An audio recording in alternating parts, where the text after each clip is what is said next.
எல்லோருக்கும் வணக்கம். Welcome to job update நம்ம சேனல். நம்ம இன்றைக்கி last year examiner, reader, junior bailiff, senior bailiff எல்லா போஸ்ட்டுக்கும் கலந்து ஒரே எக்ஸாமும் வச்சாங்க. டிரைவருக்கு தனியாக வச்சுருந்தாங்க. ஸோ அந்த எக்ஸாமோட கொஷின்ஸ் ஆன்சர்ஸ் பார்த்துட்டோம் டிரைவருக்கு. ஸோ மற்ற போஸ்ட்டுக்கெல்லாம் சேர்த்து வச்ச கொஷின் ஆன்சர்ஸ் பார்க்கலாம். ஸோ தமிழ் ஒரு பார்ட்டாகவும் மற்றதெல்லாம் ஒரு பார்ட்டாகவும் நான் போட போகிறேன் ஃப்ரெண்ட்ஸ். ஸோ வாங்க வீடியோக்குள்ளே போகலாம். இதில் பார்த்தீங்கன்னா 150 மினிட்ஸ், அதாவது 150 மார்க்ஸுக்கு வச்சுருக்காங்க. ஸோ அது நம்ம எத்தனை கொஷின் இருக்குது அப்படிங்கிறத டீட்டெயில்டாக பார்க்கலாம் வாங்க. ஸோ பார்ட் ஏ வந்து பார்த்திங்கன்னா 50 கொஷின் இருக்கும், சரிங்களா? ஸோ அதை ஒன்று கிளியராக பார்க்கலாம் வாங்க. விருந்தினரும் வறியவரும் நெருங்கி உண்ண மேன்மேலும் முகமலரும் மேலோர் போல. இது வந்து எந்த நூல் சொல்லியிருக்கு அப்படின்னு சொல்லி கேட்குறாங்க. இதுக்கு வந்து கலிங்கத்து பரணி, சரிங்களா?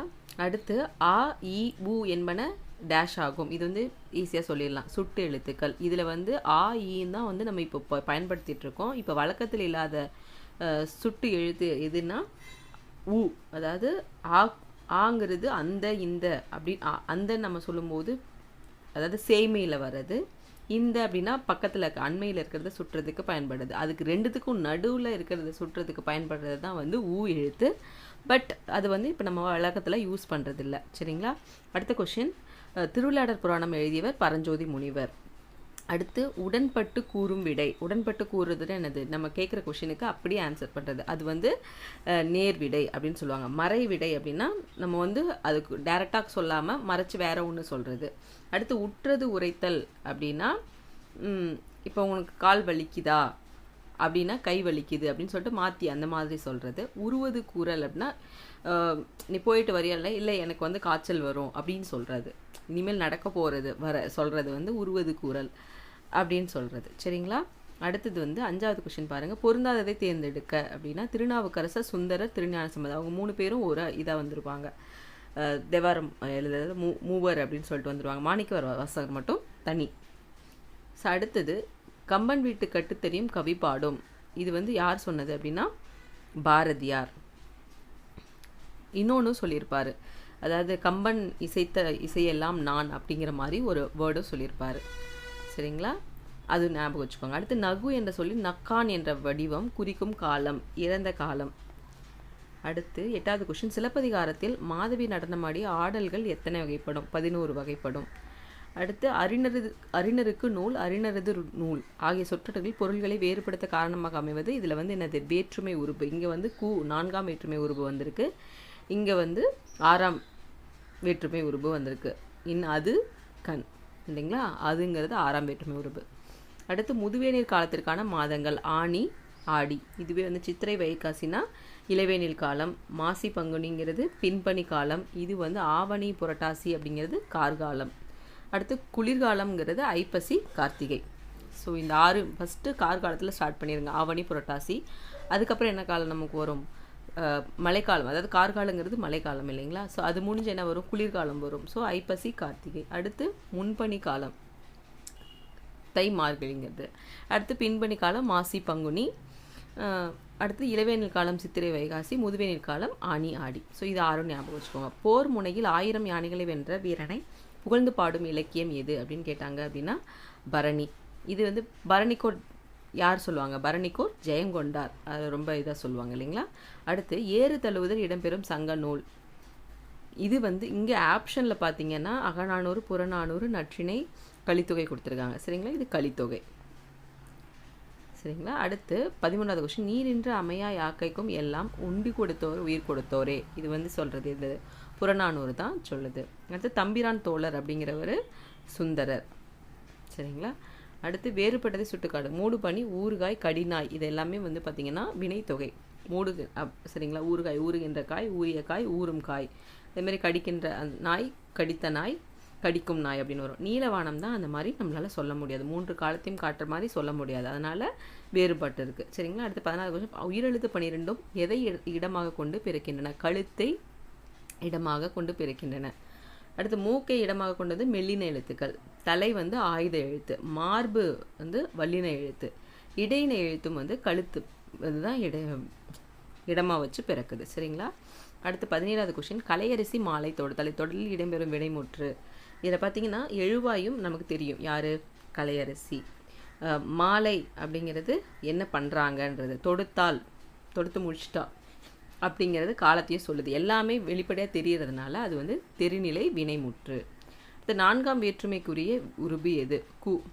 இப்போ தான் நம்ம படித்தோம் இல்லைங்களா, சொன்னோம் இல்லைங்களா, என்னது? ஐயால் கு, இன் அது கண் இல்லைங்களா, இன் அது கண். ஸோ இதை ஞாபகம் வச்சுக்கணும். முதல் வேற்றுமைக்கும் 8வது வேற்றுமைக்கும் வேற்றுமை உருபு கிடையாது. ஸோ இதுலேயே வேற்றுமைகளுக்கு வந்து வேறு வேறு நேம் இருக்கும். செய்யப்படும் பொருள் வேற்றுமை. செய்யப்படும் பொருள் வேற்றுமை அப்படிங்கிறது என்னது? உடனிகழ்ச்சி பொருள்களில் வரக்கூடிய வேற்றுமை என்னது? உரிமை பொருள்கள் வரக்கூடிய வேற்றுமை என்னது அப்படிங்கிறத நீங்கள் தெரிஞ்சதுன்னா கமெண்ட் பண்ணுங்கள். Thank you friends. அடுத்து 19வது கொஷின், தனித்து இயங்காத சொல் அப்படிங்கிறது என்னது? இடைச்சொல். அடுத்து வெண்பா எத்தனை வகைப்படும்? 5 வகைப்படும். இதுவே ஆசிரியப்பா எத்தனை வகைப்படும்னு கேட்டாங்கன்னா 4 வகைப்படும். சரிங்களா, அது ஞாபகம் வச்சுக்கோங்க. மொத்தமாக பா வந்து எத்தனை வகைப்படும்? பா வந்து 4 வகைப்படும். அதுலேயே அந்த பாவோட ஓசைகள் ஞாபகம் வச்சுக்கணும். வெண்பா வந்து செப்பலோசை, வெண்பா வந்து செப்பலோசை. அதே மாதிரி ஆசிரியப்பா வந்து ஆசிரியப்பா அல்லது அகவற்பான்னு சொல்லுவாங்க, அகவலோசை. அடுத்து கலிப்பா வந்து துள்ளலோசை, வஞ்சிப்பா வந்து தூங்கலோசை. ஸோ இதெல்லாம் ஞாபகம் வச்சுக்கோங்க. அடுத்து செம்மல் அப்படிங்கிறது பூவினுடைய எந்த நிலை? வாடின நிலை. தோற்ற நிலை என்பது என்னது? அரும்புன்ற சொல்லுவாங்க. கீழே விழுந்ததுக்கு ஒரு நிலை இருக்குது. அடுத்து மலர்ந்த நிலைக்கு மலர் அலர்லாம் சொல்லுவாங்க. அதே மாதிரி வீங்கிறது தான் கீழே விழுந்த நிலைன்னு நினைக்கிறேன். ஸோ தெரிஞ்சால் கரெக்டாக கமெண்ட் பண்ணுங்கள் ஃப்ரெண்ட்ஸ். அடுத்த கொஷின், 22வது கொஷின், ராவண காவியம் எழுதினது யார்? புலவர் குழந்தை. மாதவி காவியம் யார்? தமிழ் ஒளி. அடுத்து பெண்ணின் பெருமை திருவிக்கா, அது நல்லா நமக்கு தெரியும். அடுத்து பாவிய கொத்துங்கிறது பெருஞ்சித்திரனார். ஸோ இதுதான் ஆன்சர், கரெக்டு. ஸோ 23வது கொஷின், ஃபோல்டர் அப்படின்னா என்னது? உரை. சரிங்களா. அடுத்து மா என்னும் சொல்லுக்கு பொருந்தாத பொருள் தருக. இதில் வந்து விலங்கு, திருமகள், பெரிய இதெல்லாமே வந்து மா அப்படிங்கிற ஒரே ஒரு சொல், ஓரெழுத்து ஒரு மொழிக்கு பொருள் தான். மாலைங்கிறது பொருந்தாது. ஸோ இதில் இருக்க செதுக்கி, உளவி, சுட்டி அப்படிங்கிறதுக்கெலாம் இங்கிலீஷ் வேர்ட் என்னென்னு தெரிஞ்சதுன்னா கமெண்ட் பண்ணுங்கள் ஃப்ரெண்ட்ஸ். அடுத்து 25வது கொஷின், துன்பம் என்ற பொருளில் வரும் ஓரெழுத்து ஒரு மொழி. இது வந்து நோ. அதே மாதிரி இன்னொரு குறில் ஓரெழுத்து ஒரு மொழி இருக்குது, தூ அப்படின்னா உன் அப்படின்னு அர்த்தம். சா அப்படின்னா இறந்து போ அப்படின்னு அர்த்தம். பே அப்படின்னா மேகம் அப்படின்னு அர்த்தம். தூ அப்படிங்கிறதுக்கு என்ன பொருள்னு சொல்லிட்டு தெரிஞ்சால் கமெண்ட் பண்ணுங்கள். டேஷ் செய்ய வேண்டுகிறேன். இதில் வந்து எல்லாமே இருக்குது. ஸோ கரெக்டான ஸ்பெல்லிங் எடுத்து எழுதணும். ஆவண செய்ய வேண்டுகிறேன். பெயர் சொல்லையும் வினைச்சொல்லையும் சார்ந்து ஒரு சொல். இடைச்சொல்லியே இப்போ 2 கொஷின் இருந்துச்சு. தனித்து இயங்காத சொல், பெயர் சொல்லையும் வினைச்சொல்லையும் சார்ந்து வரும் சொல், ரெண்டுமே இடைச்சொல் இல்லைங்களா. அடுத்து 28வது கொஷின், வாடிய பெயரை கண்ட போதெல்லாம் வாடினேன் அப்படின்னு சொன்னது யார்? ராமலிங்க அடிகள். பிழையற்ற சொல்லை தேர்வு சொல், அனுப்புனர் இந்த நான் இல்லைங்களா. ஸோ அடுத்து மீடியா என்பதற்கு பொருத்தமான தமிழ் சொல் அப்படிங்கிறது என்னது? ஊடகம். வலைத்தளம் என்ன? இணையம்னா இன்டர்நெட் இல்லைங்களா. வலைத்தளம் தொடர்பு கருவி அப்படிங்கிறதுக்கு இங்கிலீஷ் நேம் தெரிஞ்சால் எனக்கு கமெண்ட் பண்ணுங்கள் ஃப்ரெண்ட்ஸ். அடுத்தது வலையோசை கலகலவென ஒலித்தது. இதற்கு வந்து இலக்கண குறிப்பு என்னது? இரட்டை கிளவி. அடுத்து ஐம்பால், 5 கூட்டல் பால். அடுத்து 33 குமுறும் பறவை, அதாவது குளரும்ங்கிறத குமுறுன்னு கொடுத்துட்டாங்க. கூகை குளரும், மயில் அகவும், காகம் கரையும், ஆந்தை அலரும். ஸோ அடுத்து 34வது கொஷின், மரபு பிழையுள்ள தொடரை தேர்வு செய்க. பிழையுள்ள தொடர், நல்லா கொஷினை கரெக்டாக படிங்க. பிழை உள்ள தொடர்னு சொல்லியிருக்காங்க. ஸோ அப்போ கோழி கொக்கரிக்கும் சரி, குயில் கூவும் சரி, கிளி பேசும் சரி, காகம் கரையும். மேலே இருக்க கொஷின் கரெக்ட் ஒரே, அதை நீங்கள் பார்த்தீங்கனாலே ஓரளவுக்கு தெரிஞ்சிடும். ஸோ இப்போது காகம் வந்து கரையும், அதுதான் அப்போ மரபு பிழையுள்ள தொடர். தொடரின் ஈற்றில் இடம்பெறும் நிறுத்தற்குறி.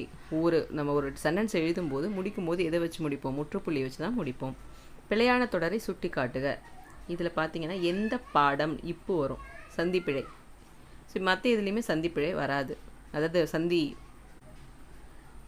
அடுத்தது எழுது பொருள் அப்படின்னா ரெண்டுத்துக்கும் எது சரியானது? இதில் வந்து பார்த்திங்கன்னா சந்தி வராது. ஸோ எழுது பொருள் தான் கரெக்டாக. 12 அப்படிங்கிறோட எழுத்து வடிவம் 12 அப்படிங்கிறது தான். அடுத்து சரியான இது 96. இதெல்லாம் வந்து ஸ்பெல்லிங் கரெக்டாக தெரிஞ்சிருக்கணும், அதுக்காக தான் இது செக் பண்ணுறாங்கன்னு நினைக்கிறேன். ஸோ இங்கே அதெல்லாம் கொஞ்சம் பார்த்து வச்சுக்கோங்க. குடக்கு அப்படிங்கிறது மேற்கு திசை, அதுவே குணக்குன்னு கேட்டாங்கன்னா கிழக்கு. தெற்குக்கு தென்றல் சொல்லுவாங்க, வடக்குக்கு வாடை அப்படின்னு சொல்லுவாங்க. ஸோ ஞாபகம் வச்சுக்கோங்க. அடுத்து தமிழா, நீ பேசுவது தமிழா என்னும் தொடரில் முதலில் வரும் தமிழா அப்படிங்கிறது விழி. தமிழா, நீ பேசுகிறது தமிழா அப்படின்னு கேட்குறது. தமிழா அப்படின்னு சொல்கிறோம் இல்லையா, விழி. அடுத்து கிளாசிக்கல் லிட்ரேச்சர் அப்படிங்கிறது செவ்விலக்கியம். பக்தினா டிவோஷனல் சொல்லுவாங்க. காப்பியம்னா எபிக் லிட்ரேச்சர் அப்படி சொல்லுவாங்க இல்லைங்களா. ஸோ அதெல்லாம் ஞாபகம் வச்சுக்கோங்க. திரு ஆலவாய் அப்படிங்கிற குறிப்பிடப்படும் ஊர் வந்து மதுரை. இது வந்து பரஞ்சோதி முனிவர் இயற்றிய திருவிளையாடற் புராணத்தில் அந்த திரு ஆலவாய் அப்படிங்கிற ஊர் அந்த அந்த பாட்டு வந்து வரும். ஸோ அதில் மதுரை சொல்லியிருப்பாங்க. உனக்கு கவிதை எழுத தெரியுமா என்ற வினாவுக்கு எனக்கு கட்டுரை எழுத தெரியும்.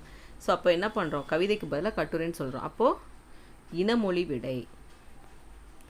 ஸோ அடுத்து 45வது கொஸ்டின், அன்பு மரணம் உடைத்தாயின் இல்வாழ்க்கை பண்பும் பயனும் எது அப்படிங்கிற குறளில் வந்து அமைந்துள்ள பொருட்கோள் எதுன்னு கேட்குறாங்க. நிரல் நிறை. ஏன்னா அன்புக்கு பண்பும் அறனுக்கு பயனும் வந்து இதுவாக அமைச்சிருக்காங்க, வரிசையாக அமைச்சிருக்காங்க இல்லைங்களா. ஸோ அதனால் நிரல் நிறை. இதுவே அணி கேட்டாங்கன்னா நிரல் நிறை மாற்ற அணி. சரிங்களா.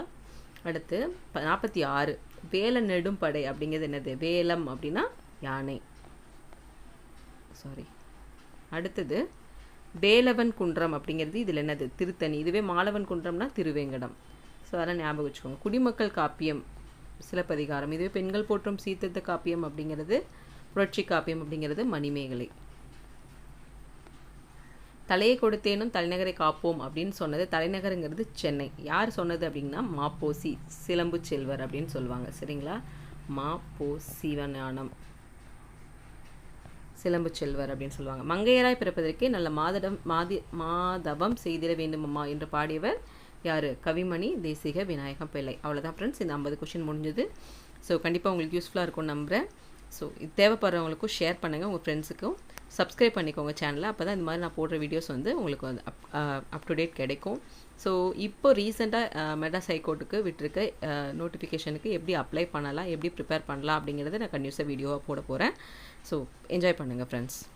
தேங்க்யூ.